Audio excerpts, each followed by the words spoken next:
Welcome to the Banker Lamp. Please enjoy the video. You start by powering the Kuga and opening the infotainment home screen. This wakes Sync for pairing. On your iPhone, turn Bluetooth on and keep Wi-Fi off so the phone focuses on the car connection. Then open Settings right arrow Bluetooth on the iPhone and watch for the Ford Sync or Kuga entry. This is the only device you select. Once you tap that device, the car will display a pairing code. Get ready to confirm the code on both screens to proceed.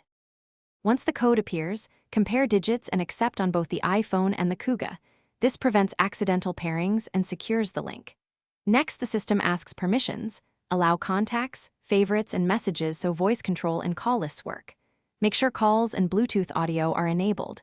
These let you use hands-free calling and media. If the infotainment offers Apple CarPlay, select it. Otherwise, rely on the Bluetooth profile for phone and audio, which is the guaranteed fallback. Finish by saving the phone as the trusted or primary device in Sync so it auto-connects next time. This saves manual steps.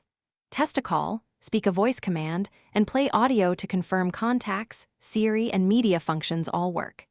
If something goes wrong, first toggle Bluetooth on the iPhone and the Kuga, then restart the iPhone and reboot the car infotainment. If errors persist, delete the pairing and repeat the code confirmation. That clears.